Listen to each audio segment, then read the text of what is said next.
Shalom Aleichem, paz seja convosco. Você está no Israel para Jesus. A gente sempre começa aqui, né, com o nosso cumprimento, Shalom Aleichem, né? E eu acho que não há um cumprimento melhor, né, falarmos sobre Shalom, sobre a paz, num momento tão conturbado, né, nesse conflito que Israel e os palestinos têm vivido aí nos últimos dias, né? E é justamente o tema que nós vamos trazer hoje aqui para vocês, né? O conflito entre Hamas e Israel. E para falar sobre este assunto, no nosso bate-papo de hoje, né, sobre este tema, está conosco aqui o pastor Alexandre Dutra. Pastor Alexandre, muito obrigado por mais uma vez estar conosco aqui no Israel para Jesus. E é sempre bom tê-lo aqui, sempre enriquece aqui com todo o conteúdo e informações, né, precisas e preciosas que você traz para a gente aqui. Muito obrigado. Aleichem Shalom, convosco esteja a paz e com todos que estão acompanhando o Israel para Jesus. É sempre um prazer estar aqui e poder compartilhar, conversar, debater e ter uma perspectiva bíblica, histórica e profética envolvendo a nação de Israel, a igreja e o mundo. Muito bem.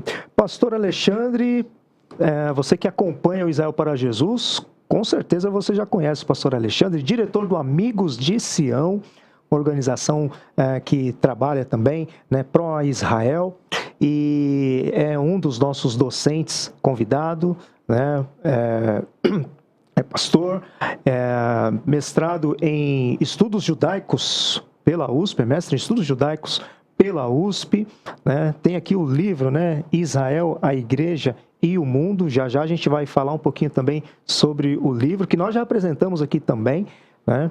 Então, você pode aí acompanhar aí os outros programas aí com o pastor Alexandre e pode aí usufruir de bastante conteúdo que nós já gravamos juntos aqui. Pastor Alexandre, era para ser um momento de alegria, de festa em Israel, né? Os judeus estavam celebrando Simchat Torá, né, a festividade da Torá, quando aconteceu aí um dos atos aí mais sangrentos aí, considerado como uma das investidas mais sagazes aí, e que vitimou uma grande parte dos civis de Israel. Para a gente começar a falar um pouquinho sobre esse conflito, a pergunta que nunca quer calar, né? De quem é a terra onde está o Estado de Israel, né? Porque tem aí em jogo aí a terra, né? Quando sempre a gente vê esses conflitos, e neste também está em jogo aí. Eu queria que você pudesse começar respondendo para a gente essa pergunta. Muito bem. Realmente eles estavam celebrando o 8º dia da festa de Sukkot, né? E no Shabat eles tinham então a Simchat Torá, que é a alegria da Torá, porque eles fechavam o ciclo da leitura anual da Torá, do Pentateuco, com Deuteronômio 33 e 34, e depois iniciavam com Gênesis de 1 a 5. Então, realmente, foi um momento de covardia do Hamas, que é um grupo terrorista na faixa de Gaza, reconhecido, né, mundialmente, em que eles se utilizaram desse feriado, muitas pessoas em casa, na sinagoga, celulares desligados, os canais israelenses fora do ar, o rádio também, só as músicas tocando e programas já gravados, e eles se utilizaram desse artifício para fazer uma investida contra Israel de uma forma nunca vista antes. Mas antes de falarmos sobre o conflito em si, essa pergunta, de fato, ela precisa ser respondida para que a gente possa caminhar em qualquer acontecimento ou história, situação envolvendo a terra de Israel, no Oriente Médio, né, aquele pedaço de terra, para a gente conseguir avançar numa compreensão bíblica, histórica e inclusive profética. Primeiro que aquela terra é de Deus. Ele colocou o seu nome lá, e ele então concedeu em promessa para Abraão, Isaac e Jacó, que foi renovados. Quando você lê Gênesis capítulo 15, lá está o limite da terra prometida, e depois Deus repete para Josué, que vai ser o general que vai conquistar não só a parte oriental, quanto a parte ocidental, pegando a divisa com o Rio Jordão, a terra em cima também da fala divina da promessa de Deus com os limites da terra. Então, a terra, ela foi dada a Israel, as escrituras da terra estão na palavra de Deus para Israel. Mas tem um detalhe muito importante, que tem as condicionantes em relação à terra. Se eles abandonassem Deus, deixassem o Senhor, pecasse contra o Senhor, ele permitiria juízo vindo de nações estrangeiras e até mesmo o cativeiro para o povo de Israel na terra, como aconteceu em 722 a.C. com o Reino do Norte e 586 a.C. com o Reino do Sul. Porém, o Senhor disse, agora feito o juízo de Deus sobre o povo, ele traria de volta. E realmente trouxe. E, claro, outros impérios surgiram depois da Babilônia, a Síria, os Medo-Persa, né, os persas, depois vieram os gregos, os romanos, e aí então você tem um período de 100 anos, no período dos Macabeus, que Israel tem autonomia da terra, mas depois os romanos conquistam a terra de Israel, e aí no ano 70 é destruído Jerusalém, o templo também é destruído, e assim o povo é disperso, e de lá para cá vem várias sucessão de impérios, reinos. Inclusive, o último foi o Império Turco-Otomano, que ficou de 1516 a 1918, foi o que mais ficou dominando a terra, mas sempre com a presença judaica lá, até que, depois da Segunda Guerra Mundial, o Holocausto, 6 milhões de judeus assassinados, Israel, então, recebe a terra de volta através da ONU, em que os povos árabes ao redor não aceitam a partilha de dois territórios para dois povos, árabes e judeus, e aí começa, então, a Guerra da Independência. No dia 14 de maio, então, temos a independência de Israel, no dia 15, a guerra, e que finalizou com vitória de Israel. Então, resumindo, a terra pertence a Deus, mas está concedida a Israel em promessa. Perfeito. E através de uma aliança incondicional, né, que não dependia a posse, né, não dependia da obediência do povo de Israel, né, a permanência, né, sim, mas a posse não. Você que já não só esteve em Israel por diversas vezes, mas já morou, né, com a família em Israel, muito provavelmente tem o mapa na mente, né, visualizando, e por também já percorrer de norte a sul, de leste a oeste ali, você tem bastante propriedade para falar sobre isso. E justamente sobre esta questão que você finalizou, eu queria pegar esse ponto. Por que os árabes, então, não aceitaram essa partilha que foi proposta pela ONU durante aí o período 47, 48? Então, eles têm o interesse de conquistar toda a terra do Oriente Médio porque estava nas mãos dele, e essa é uma questão em que a gente tem que colocar na equação a questão religiosa. Quando Israel se torna nação, a questão do Deus de Israel se impõe sobre a região do Oriente Médio, em que o Deus que domina ali é Alá, o Deus dos muçulmanos. Então isso é inaceitável para os muçulmanos. Tem ali os infiéis, né, ou o povo do livro, como eles chamam, mas que são chamados também de infiéis, assim como os cristãos. E os povos árabes se utilizam dos chamados palestinos, que vivem naquele território, como ponta de lança. Como as nações atacaram Israel durante várias e sucessivas guerras, 48, 53, 67, 73, depois com a Guerra do Líbano na década de 80, e não conseguiram vencer, eles sempre estiveram usando, então, o povo palestino dentro da terra como uma ponta de lança. Imagina, quem financia o terror do Hamas é o Irã. O Irã não tem mísseis suficientes, não tem caças suficientes para fazer uma guerra aberta para Israel. Então, o que eles fazem? Se utilizam do Hamas, que está dentro do território. São vizinhos ali, né? Você tem a fronteira de Gaza com Israel. Então, eles usam o Hamas para justamente tentar cumprir o seu propósito, que é de riscar Israel do mapa. Essa é a declaração do Irã, e é isso que está escrito no Estatuto do Hamas, né? A destruição dos sionistas na terra dos palestinos, como eles dizem. Certo, e agora entrando aí já especificamente no Hamas, né? Quem que é o Hamas? É um grupo político?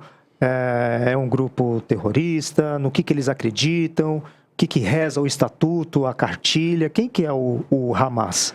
O Hamas começou como um grupo terrorista apoiado pelo Irã, lá na faixa de Gaza, mas começou com assistência social, construindo creches, escolas, hospitais, dando atendimento médico e também alimentar, cestas básicas, cuidando ali da população.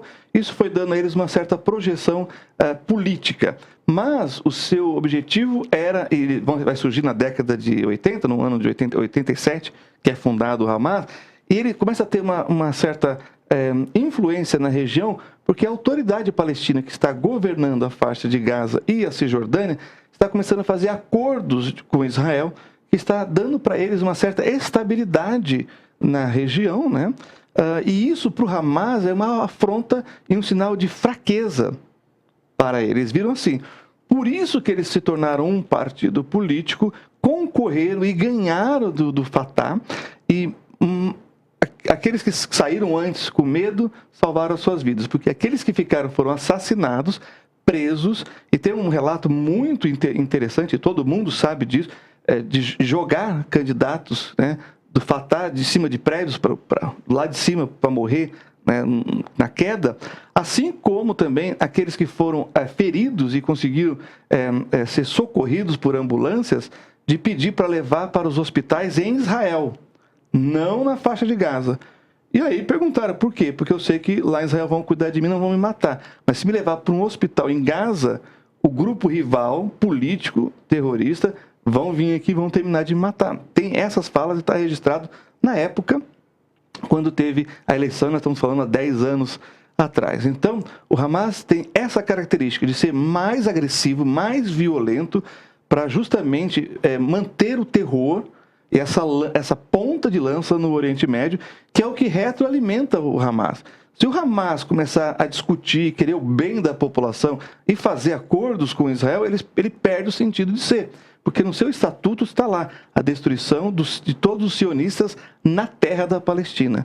É assim, claro, em outras palavras, que está escrito no estatuto deles. Há ódio para judeus e cristãos, né? E aí que está, por exemplo, não está se usando para esse evento o termo conflito, está se usando o termo de guerra. Porque eles não só entraram e fizeram um ato terrorista, como eles invadiram militarmente o território israelense. Isso é declaração de guerra declarada. E mais, eles sequestraram, eles mataram familiares na frente das crianças, levaram as crianças sequestradas, mataram mulheres, idosos, pessoas de forma indiscriminada, civis, estavam dormindo em casa. Eles pegaram um garoto de uma casa que eles invadiram e ele ia batendo de porta em porta, abra a porta ou eles vão me matar. E os moradores acabavam abrindo e eram assassinados, e assim eles foram de casa em casa. E incendiaram as casas e agora mesmo encontraram 100 mortos em um kibbutz ali na região, na fronteira próximo de Gaza. Foi exterminado o kibbutz inteiro, além... E pior, você tem os terroristas do Hamas e você tem a população, que isso está chocando muito a imprensa israelense, você tem os cidadãos da faixa de Gaza que está acompanhando os terroristas, invadindo as casas, roubando, estuprando as mulheres e matando. Isso tudo foi filmado e está sendo distribuído, né, para o mundo todo saber. Ou seja, a verdadeira face do Hamas foi declarada, foi manifestada. É o que eles são. E aí está justamente o antissemitismo que você mencionou. E em que, para eles, usando de táticas nazistas, eles estão dizendo que os israelenses não são seres humanos e, por isso, se pode fazer essas atrocidades. Porque nas cartilhas que se ensinam nas escolas, lá na faixa de Gaza, diz que o judeu é a mistura, a origem dos judeus, a mistura de macaco com porco, dá o povo judeu. Ora, isso é propaganda nazista. Então, hoje você pode dizer que, além de serem um grupo terrorista, antissemitas estão adotando tática nazista, como o Estado Islâmico fez com os seus próprios compatriotas, né? Que achavam que esses árabes muçulmanos não eram tão fiéis e tão religiosos assim. Então, mais do que um real interesse de se estabelecer o Estado palestino, na verdade, existe aí uma proeminência, eles precisam estar se retroalimentando para se tornar úteis, essa ideia de... Não é simplesmente para que se estabeleça um Estado palestino, né? Mas existe toda essa... Né, por conta aí do Hamas, até esse antissemitismo declarado mesmo, né? E agora, teve algum fato recentemente que pudesse desencadear esse ataque do Hamas? Por que eles atacaram? Foi estratégico durante esse período para tentar pegar Israel num período de Shabat, de calça curta? Porque a gente vê, assim, pela televisão, a maneira como eles entraram, Israel com todo o seu poderio bélico, com toda a sua tecnologia, né, com armas de defesa e ataque, teve uma certa facilidade ali. Foi algo pensado, como foi em Yom Kippur, o porquê e quais são os desdobramentos que essa guerra, né, que não é uma operação também, né, por parte de Israel, já foi declarado no mesmo guerra, quais são os desdobramentos que podem acontecer? Muito bem, então nós temos alguns fatores que não justificam a atrocidade, o terror, mas vamos para os fatores. Primeiro, Israel está numa sucessão de eliminação dos mandantes dos atentados terroristas contra Israel, entre o Hamas e também no Irã. Então, autoridades do Irã e do Hamas estão sendo eliminados porque, como terroristas que planejaram os atentados, eles têm sangue nas mãos. Então, é assim que Israel age desde sempre. É a forma de responder ao terror. Então, Israel tem eliminado, juntamente com os Estados Unidos, vários da liderança, seja do Hamas quanto do Irã. Essa é uma das razões que eles alegam. A segunda razão que eu listaria aqui é que eles querem, essa é mais genérica, querem purificar a terra da presença dos judeus, libertando a Palestina. Terceiro, a operação deles de terror foi chamada de Al-Aqsa, que é a mesquita do Monte do Templo, em que eles alegam que os judeus vão destruir a mesquita de Al-Aqsa e o Domo da Rocha, a cúpula dourada, para reconstruir o terceiro templo judaico, para construir um templo judaico. Por isso que eles batizaram por esse nome. Então o objetivo deles é chegar em Jerusalém e assassinar os judeus que estão lá em Jerusalém. Um quarto é justamente uma tentativa de frustrar os planos de acordo de paz entre Arábia Saudita e Israel, mediado pelos Estados Unidos e outros atores ali da geopolítica do Oriente Médio. Por quê? Porque o maior rival do Irã no Oriente Médio é a Arábia Saudita. E eles são inimigos. A Arábia Saudita é sunita, o Irã é xiita, e olha a ironia, né? O Hamas é sunita. Mas tem xiitas lá também. É um grupo pequeno, mas é o grupo que mentoria, que faz treinamento, que traz a filosofia do domínio xiita na região. Então você tem esses argumentos que não justificam as atrocidades e as 150 pessoas, entre mulheres, crianças, idosos, homens e pessoas do exército, das Forças Armadas, que estão sequestradas em cativeiros na faixa de Gaza. Então, resumidamente, seriam esses os argumentos para, né, entre aspas, justificar um ataque. Embora sempre acontecem esses ataques, o último conflito foi em 2021, levou 11 dias em que Israel entrou em Gaza para eliminar ali focos, lugares de armamento, de munição e da presença dos líderes do Hamas. Ok, embora tenha sido uma severa ofensiva, né, assim, sem precedentes, como você mesmo acabou de falar, o Hamas ele é um grupo relativamente pequeno e ele não é páreo contra o exército de Israel para esta ambição de conquistar e chegar até Jerusalém e tudo mais. Se você acha que pode haver a possibilidade de entrar um Hezbollah na jogada como aliado do Hamas, o Irã também pode entrar também na jogada. Isso pode... Você acha que pode o caldo engrossar aí e tornar aí uma guerra com proporções muito maiores? Vai depender de alguns fatores, mas antes, duas coisas que eu preciso falar. Existem 40 mil guerrilheiros no Hamas. Homens preparados para a guerra, que foram treinados em vários países ali do Oriente Médio. Por exemplo, essa invasão com paragliders motorizados, isso eles não treinaram na faixa de Gaza, eles treinaram fora para poder fazer isso. E realmente, tem um outro detalhe que eu vou acrescentar agora, que Israel, através de vírus lançados, né, no sistema da construção da bomba atômica deles, dos reatores, que atrapalhou, que retardou, eles também utilizaram essa mesma tecnologia para invadir, por exemplo, uma base militar, a principal ali, uma das, né, que cuida no sistema de presença de câmeras, em que eles entraram e tinham poucas pessoas fazendo ali a segurança, porque foi de madrugada isso. Ou seja, os soldados, muitos foram assassinados dormindo, e depois eles foram colocados nus, e foi tudo filmado isso.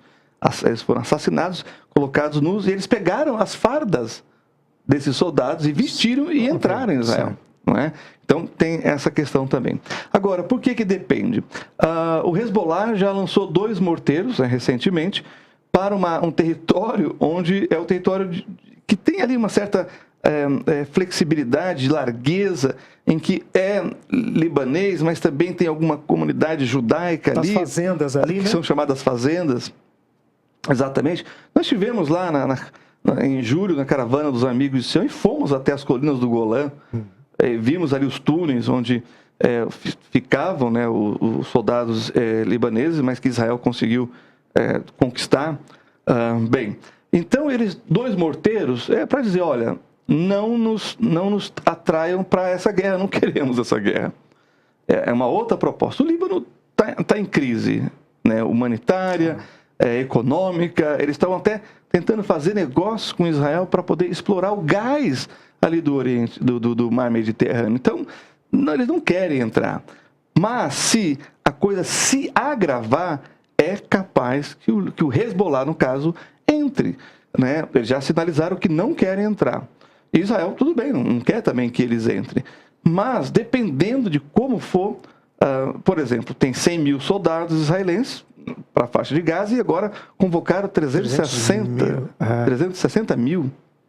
É o maior contingente na história de Israel. Então, quer dizer, eles vão entrar e vão fazer o trabalho que eles precisam, eliminar a estrutura do Hamas, porque senão vai acontecer de novo. Então, eles vão entrar, e isso vai ser um grande desafio para os soldados israelenses. Eles vão se utilizar de tecnologia, mas ali na infantaria, como a gente fala, né, nas ruas, nas vielas e armadilhas, e eles conhecem o território deles, o Hamas, na faixa de Gaza. Eles têm túneis lá dentro também. Não só túneis para entrar em Israel, mas túneis para circular dentro da faixa de Gaza, que Israel vai ter que encontrar e destruir. Então, realmente, é sem precedente o que nós estamos acompanhando. E esperamos que o Hezbollah não entre, porque isso traria muito prejuízo ao Líbano atualmente e à população libanesa. Porque Israel iria destruir muita infraestrutura, isso causaria um prejuízo econômico e, claro, efeito colateral, talvez em vidas, que traria uma situação ainda muito delicada, ainda mais delicada para o Líbano no momento. Por outro lado, tem os acordos de paz dos países árabes com Israel aí nos últimos tempos, né? Seria aí os acordos de Abraão. Queria que nesse último momento você abordasse um pouco também sobre essa questão. Sim. Quando a gente lê a nota da Arábia Saudita, que geralmente ela ficava neutra, ela sempre condenava Israel por ser desproporcional num ataque que sofreu, ela envia condolências às famílias pelo horror que foi feito. Né? São mais de 1.000 mortos, civis, na sua maioria, mulheres e crianças, bebês foram assassinados, 150 pessoas sequestradas até agora, que estamos sabendo, que são os desaparecidos, que ainda não encontraram corpos. Então, se chega nesse número através disso. E esses acordos de paz traria a Arábia Saudita para o protagonismo que ela quer exercer e que tem exercido, que é ser realmente o grande líder dos países islâmicos no Oriente Médio. minando então a influência do Irã na região. Porque nós teríamos uma tríplice aliança: Arábia Saudita e Estados Unidos, que é um aliado, né, de primeira ordem, e Israel.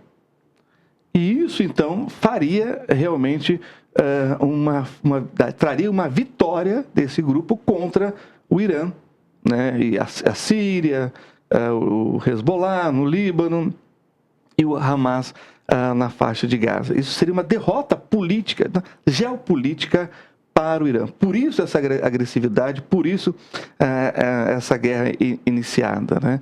Então, os acordos continuam, estão sendo estabelecidos, e na Caravana dos Amigos de Sião de 2021, eu fiquei impressionado com um grupo do Emirados Árabes Unidos, que quando nós fomos visitar a sinagoga onde está o sarcófago de Davi no Monte Sião, eu fui ao banheiro e de repente entrou vários árabes, né, muçulmanos lá, e eu, opa, o que está acontecendo aqui? Eu estou num lugar judaico aqui, e eles lavando as mãos, lavando os pés na pia, né, porque não estava preparado para eles fazerem o ritual deles para entrar num lugar sagrado, uma sinagoga. E eu fiquei meio assustado com aquilo. E falei, de onde vocês são? Somos da Arábia Saudita. E estamos fazendo turismo em Israel, visitando lugares sagrados, judaicos. Olha, sendo bem recebidos, né, visitando, claro, seus lugares sagrados e visitando os lugares dos judeus, ali no Monte Sião. E também voo direto do Marrocos para Israel para fazer turismo, como um grupo de turistas israelenses lá em Alexandria agora, e que um policial egípcio atirou contra eles, matando 3 pessoas, matando 2 e ferindo uma terceira, mas com gravíssimo, né, estado grave, em decorrência da invasão do Hamas, mas que logo, né, o Egito então segurou e resolveu a questão e deu mais segurança para os turistas israelenses. Muito bem. E, pastor Alexandre, ainda dá tempo para a gente falar aqui um pouquinho do Israel, a Igreja e o Mundo, que é o seu... não é o último livro, é o penúltimo livro lançado. Você já tem um livro aí depois desse aqui, não é mesmo? Que já foi lançado, e logo nós estaremos trazendo aqui para você falar sobre ele. O que este livro aqui, Israel, a Igreja e o Mundo, tem a ver com o que está acontecendo, né, lá em Israel? Tudo a ver com o que está acontecendo lá em Israel, porque esse é um livro que eu escrevi com capítulos ao longo de 5 anos, esclarecendo, orientando e fazendo uma análise que pudesse a gente pegar a questão da Bíblia, da questão da história e também da questão profética. Então, por exemplo, eu tenho um capítulo aí falando sobre a controvérsia do Monte do Templo e a construção do terceiro templo, que é um dos argumentos do Hamas. Então, quando a gente entende isso, a gente vai entender por que o Hamas está dizendo que esse ataque chama-se Al-Aqsa. Também eu escrevi ali a guerra do Hamas, tem o capítulo A Guerra do Hamas contra Israel. E aí eu cito o estatuto, eu cito várias questões coordenadas de ataque, explicando profeticamente de onde vem essa questão. Nós falamos da terra, né, da terra de Israel, da terra prometida. Então eu falo sobre o passado, o presente e o futuro de Israel. Eu respondo a pergunta: judeu, afinal de contas, que povo é esse? Que há uma confusão na mente. E é normal, né? Não são especialistas, são cristãos normais, que ouvem, que têm interesse. Então, eu procurei responder a essas questões. Também falo sobre a guerra da Rússia na Ucrânia e a profecia de Gog e Magog. E não vamos ignorar. Os jornalistas, os comentaristas estão falando. 2 comitivas do Hamas esteve em Moscou meses antes do acontecimento, né? Então, eu abordo também essa questão e trato outras questões para que a gente tenha um pano de fundo bíblico, histórico e profético em que a gente possa olhar para esses acontecimentos e encontrá-lo nas profecias, na história bíblica e naquilo que vai acontecer no futuro. Para a gente, não para um fatalismo, mas para a gente ter um conhecimento prévio, porque o Senhor revelou, para que a gente possa orar e, enquanto estivermos aqui, como igreja, sermos luz e sal no mundo para judeus e árabes lá em Israel. E para quem se interessou, então, para adquirir o livro, está esgotado, está saindo um novo lote... quais são os contatos, rede social, onde pode encontrar o Israel, a Igreja e o Mundo? Acabou de chegar, né, mais um lote. pode ser no Instagram dos Amigos de Sião e também direto no meu WhatsApp, que é 11 975 33 2159, mas principalmente para facilitar no Instituto Sadik Baemuná, que é, né, o patrocinador aqui, que está envolvido aqui no Israel para Jesus. Maravilha, pastor Alexandre, muito obrigado por todas essas informações, né, histórica, bíblica e atuais aí do que está acontecendo. E quero agradecer mais uma vez aí pela sua presença e aceitar o convite de estar conosco aqui hoje no Israel para Jesus. Amém. Vamos orar por Israel e pelos moradores da faixa de Gaza. E também quero agradecer você que esteve aí acompanhando o nosso programa, esteve conosco aí até o final e sempre encorajando você a se unir a nós aí nesta tarefa de sermos testemunho de Jesus e, como o pastor Alexandre disse, né, como igreja, estarmos orando e intercedendo. Que Deus os abençoe, Shalom Aleichem e até o nosso próximo programa.